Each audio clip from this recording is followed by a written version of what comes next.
আসসালামু আলাইকুম। আশা করি তোমরা সকলেই ভালো আছো। তোমাদের সামনে আবার নতুন একটা বিষয় নিয়ে উপস্থিত হয়েছি। বাংলা দ্বিতীয় পত্রের এই বিষয়টি খুবই গুরুত্বপূর্ণ, বিশেষ করে যারা অষ্টম শ্রেণীতে পড়ছো, নবম দশম শ্রেণীতে পড়ছো, তাদের পরীক্ষার প্রশ্নে এই উচ্চারণ রীতির আলোচনা থেকে একটি অংশ তোমাদের পরীক্ষায় এসে থাকে। আর যারা একাদশ দ্বাদশ শ্রেণীতে পড়ছো, তাদের বোর্ড কোশ্চেনের 1 নম্বর প্রশ্নটা সাজানো হয় উচ্চারণ রীতির এই নিয়ম থেকে। 1 নম্বর প্রশ্নের ক নম্বর যে প্রশ্নগুলো তোমাদের আসে, যে উচ্চারণ রীতির নিয়ম তোমাকে লিখতে বলে, সেখান থেকে যে উচ্চারণ রীতির নিয়মগুলো খুবই গুরুত্বপূর্ণ, তোমাদের এই যাবৎ বোর্ড পরীক্ষায় এবং তোমাদের কলেজ পরীক্ষাগুলোতে বারবার এসেছে। তার মধ্যে বাছাই করে আমরা 4টাকে ফাইন্ড আউট করেছি। এক, এ ধ্বনি, অধ্বনি, ম ধ্বনি এবং ব ধ্বনি। এই 4টি উচ্চারণ রীতি তোমাদের বারবার পরীক্ষায় ঘুরে ঘুরে এসে থাকে। এর মধ্যে 2টো উচ্চারণ রীতি খুবই গুরুত্বপূর্ণ, অ এবং এ ধ্বনি।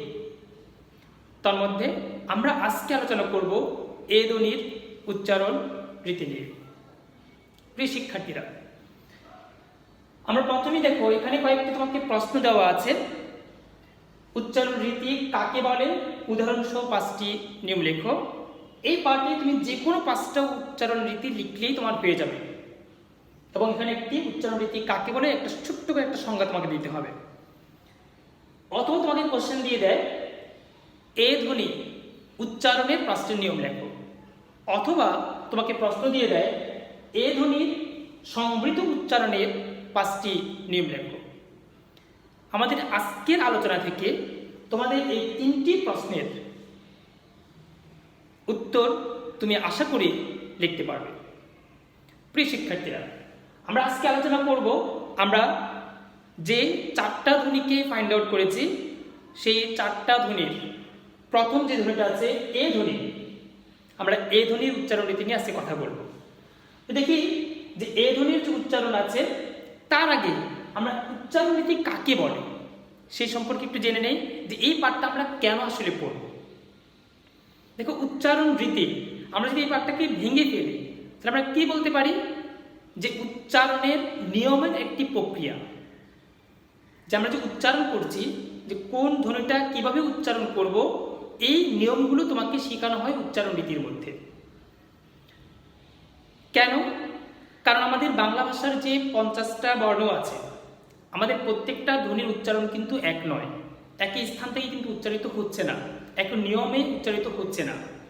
এটা পার্থক্য হয় অঞ্চলভেদে, পার্থক্য হয় তোমার মুখের জড়তার কারণে, পার্থক্য হয় তোমার শহরের কারণে, গ্রামের কারণে উচ্চারণে পার্থক্য হয়ে থাকে। যেমন তোমাকে ছোট্ট একটা এক্সাম্পল দিই। আপা একটা শব্দ, আপা পানি দেন। দেখো, এটাকে আমরা খুব সহজেই বললাম, আপা পানি দেন। কিন্তু দেখো, এই কথাটাই নোয়াখালী থেকে যারা আসলেন, কিংবা যারা কুমিল্লা থেকে আসলেন, তারা কিভাবে বলবেন, আফা ফানি দেন। তাহলে আফা ফানি দেন, দেখো আফা বললা, তুমি প্রথমে উচ্চারণটা ভুল করেছো। হওয়ার কথা ছিল আপা, প হওয়ার কথা ছিল, সেখানে তুমি উচ্চারণ করেছো ফ। কেন উচ্চারণ করেছো? সেটা তোমার অঞ্চলের দোষের কারণে। এই যে পার্থক্যগুলো আমাদের পেয়ে যাই, তাহলে পকে আমরা ফ বললে কি ভুল হবে, না পকে আমরা ফ বলতে পারবো? এই নিয়মগুলো আমাকে শেখানো হয় কোথায়? উচ্চারণ রীতির মধ্যে। তো আসো আমরা যদি দেখি যে উচ্চারণ রীতি কাকে বলে, আমরা যদি সিম্পলি একটা সংজ্ঞা দাঁড় করাই, পরীক্ষার খাতাতে আমরা এত কিছু লিখতে পারবো না, যদি আমরা সিম্পলি একটা সংজ্ঞা নিয়ে নেই, তাহলে বলতে পারি প্রতিটি ধ্বনিকে তার স্থান, নিয়ম, সূত্র অনুযায়ী উচ্চারণের প্রক্রিয়াকে বা উচ্চারণ করাকে উচ্চারণ রীতি বলে। আবার বলছি, প্রতিটি ধ্বনিকে তার স্থান, নিয়ম এবং সূত্র অনুযায়ী উচ্চারণ করাই উচ্চারণ রীতি। এখন দেখি যে আমরা উদাহরণস্বরূপ আমাকে 5টি নিয়ম লিখতে বলেছে। আমরা আজকে আলোচনা করব এ ধ্বনির 5টি উচ্চারণ নিয়ে। তো এ ধ্বনির উচ্চারণের নিয়মকে ব্যাকরণবিদরা দুইটি ভাগে ভাগ করেছেন। এক, এ ধ্বনির সংবৃত উচ্চারণ, দুই, এ ধ্বনির বিবৃত উচ্চারণ। আচ্ছা, এ ধ্বনির সংবৃত উচ্চারণ মানে কি? দেখো, এ ধ্বনিকে তুমি যদি এর মতোই উচ্চারণ করো, তাকে যদি তুমি পরিবর্তন না করো, এর মতোই উচ্চারণ করলে এটা হচ্ছে সংবৃত উচ্চারণ। আর যদি এ ধ্বনিকে তুমি ইংরেজি বর্ণ এ যদি একে এর মতো উচ্চারণ করো, যে এই ধ্বনির মতো তুমি যদি উচ্চারণ করো, তাহলে সেটা হয়ে যাবে বিবৃত। দেখো, আমরা অনেকেই ড্যাশ বলে থাকি, ড্যাশ, তাহলে ড্যাশ উচ্চারণটা আমার ভুল, ড্যাশ হবে না, দেশ উচ্চারণ হবে। আসো আমরা আজকে আলোচনা করব এই ধ্বনির উচ্চারণ রীতির সংবৃত উচ্চারণ নিয়মটা আমরা আজকে আলোচনা করব, যেখানে আমরা এ ধ্বনিকে এর মতো করে উচ্চারণ করি। ক্লিয়ার? ওকে। এই ধ্বনির 5টি নিয়মকে আমাকে 5টি নিয়মই লিখতে হবে। 6টা নিয়ম লিখলে তোমাকে যে অনেক নাম্বার দিবে তা না, আমরা 5টা নিয়ম লিখতে হবে। তুমি যদি 4টা নিয়ম লেখো, তোমাকে নাম্বার কিন্তু 1 নাম্বার কম দিবে। তো এই 5টা নিয়মকে আমরা খুব সহজে কিভাবে মনে রাখতে পারি? আমরা ছোট্ট একটি গল্প নিতে পারি। ধরো, প্রেম নামে একটা ছেলে, সে রেণু নামে একটি মেয়েকে বিয়ে করেছে। রেণু থাকে গ্রামে, প্রেম সে শহরে চাকরি করে। ঈদের ছুটিতে বা কোনো একটা বন্ধে সে বাড়িতে গিয়েছে। রেণু সে কাজের তাগিদে পুকুর পাড়ে গিয়েছে। তখন পুকুর পাড়ে একটা শব্দ হয়েছে, বিকট একটা শব্দ হয়েছে। তাদের বাসা যেহেতু পুকুর ঘাটে, পুকুর পাড়েই তাদের বাসা, তো প্রেম ঘরের মধ্যে থেকে বলে উঠল, কে ঘাটে রেণু? রেণু উত্তর দিচ্ছে, প্রেম কেহ নয়। এই যে মনে রাখার আমরা 5টা শব্দ পেয়ে গেছি।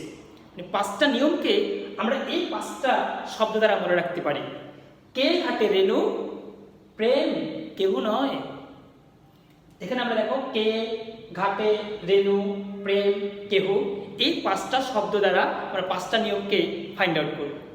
চলো আমরা দেখি কিভাবে এই 5টা শব্দ দ্বারা আমরা 5টা নিয়মকে মনে রাখতে পারি। আবার বলছি, কি বললাম? কে ঘাটে রেণু? প্রেম কেহ নয়। আমাদের এখানে 5টি নিয়ম আমরা এখানে লিখে রেখেছি। প্রিয় শিক্ষার্থীরা, আমরা চলো দেখি। প্রথম নিয়মটা আমরা লিখেছি, একাক্ষর সর্বনাম পদে এ সবসময় সংবৃত হয়। দেখো, এখানে উদাহরণ দেওয়া আছে, কে, দেখেছো, সে, যে, এ। তার মানে দেখো, এখানে কে যে শব্দটা আমরা প্রথম দিয়েছি, কে, আমরা কে কি বলবো? একাক্ষর সর্বনাম পদ। তাহলে একাক্ষর সর্বনাম পদে সবসময় এ সংবৃত হবে। 2 নাম্বার, পদের অন্তে বা শেষে একটা পদ আছে, ওই পদের শেষে যদি তুমি এ থাকে, যদি তুমি এ পেয়ে যাও, তাহলে ওই এটা সবসময় সংবৃত হবে। যেমন দেখো, ঘাটে, এই ঘাটেকে আমরা যদি ভেঙে ফেলি, কি পাবো? ঘাট যোগ এ। তাহলে দেখো, পদের শেষে একটা এ আছে। আবার দেখো, পথে, এখানে দেখো একটা এ আছে, পথ যোগ এ। আসে, আস যোগ এ। দেখো, প্রত্যেকটা পদের শেষে কিন্তু একটা এ আছে। তাহলে এই ধ্বনিগুলো সবসময় সংবৃত উচ্চারণ হবে। 2।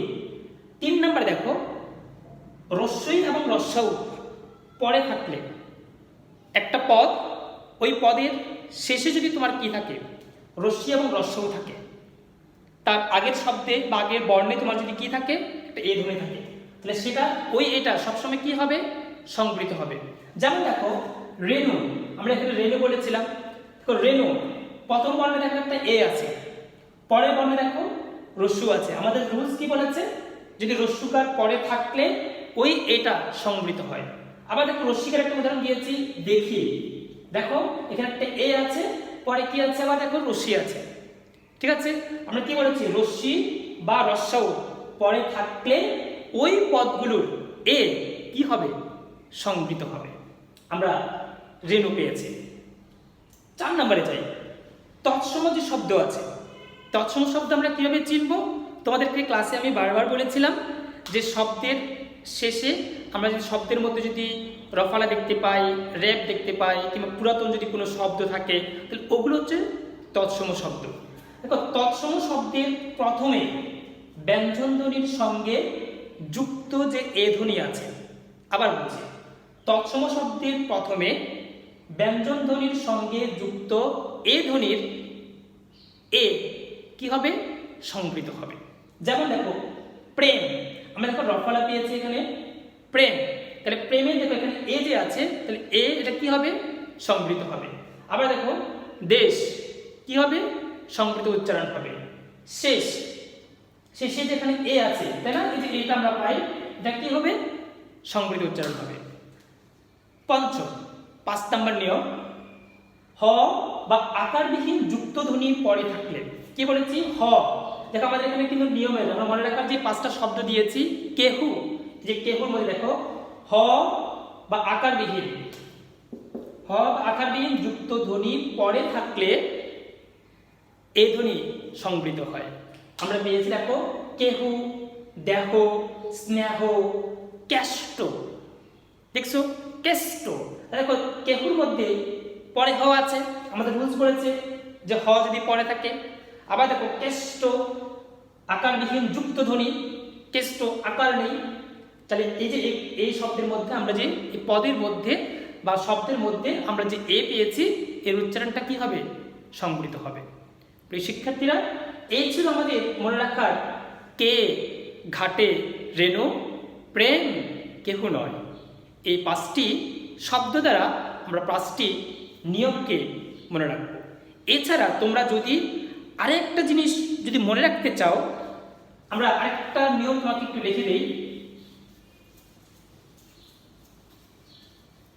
এটাকে তুমি খুব সহজেই মনে রাখতে পারবে। লাস্ট একটা নিয়ম আমি তোমাদেরকে লিখে দিই, যে শব্দের প্রথমে যদি এ থাকে, শব্দের প্রথম বর্ণে তোমার এ আছে, প্রথম বর্ণটা এ, তারপরে যদি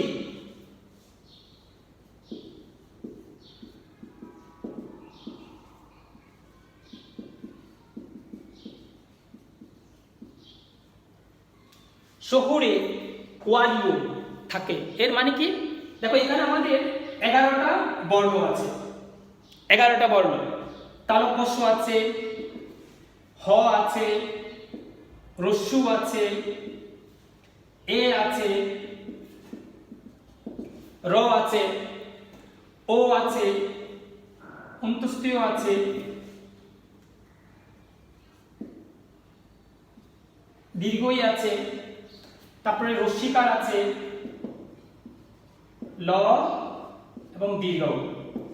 দেখো এই 11টা বর্ণের কোনো একটা বর্ণ যদি থাকে, তাহলে ওই এ ধ্বনিটা সংবৃত উচ্চারণ হবে।